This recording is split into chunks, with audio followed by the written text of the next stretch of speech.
Today, I'm going to read the first verse of that glorious chapter, Romans chapter 8.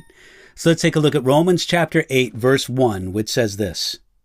There is therefore now no condemnation to those who are in Christ Jesus, who do not walk according to the flesh, but according to the Spirit. This declaration of no condemnation is both great and it is simple. It's great because of its staggering implications. It's simple because it is so straightforward and easy to understand. There is now no condemnation to those who are in Christ Jesus.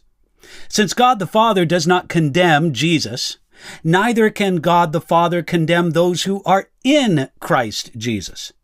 They are not condemned, they will not be condemned, and they cannot be condemned. The use of therefore in verse 1 is important. It means that Paul comes from a logical argument.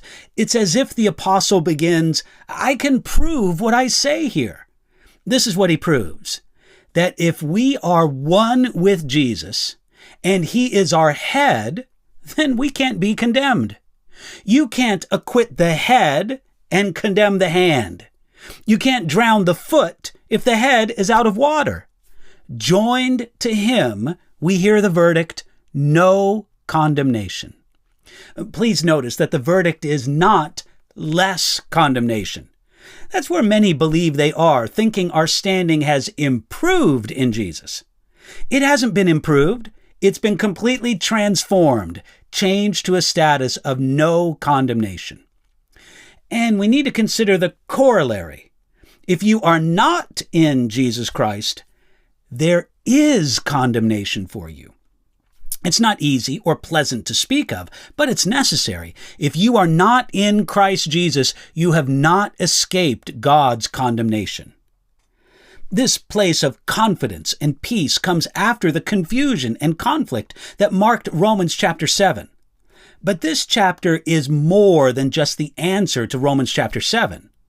Romans 8 ties together thoughts from the very beginning of the letter.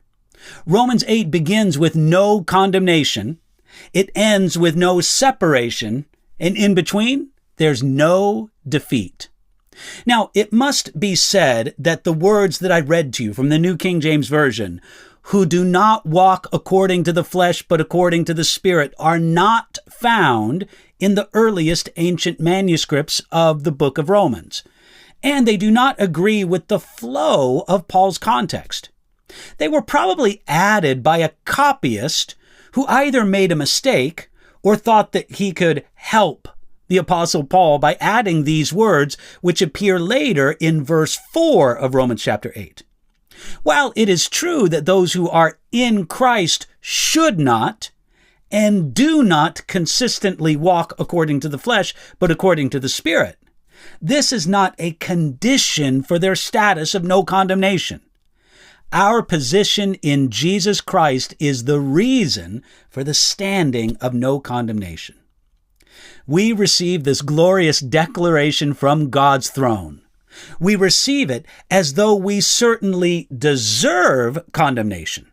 We receive this standing because Jesus bore the condemnation we deserved, and our identity is now in him.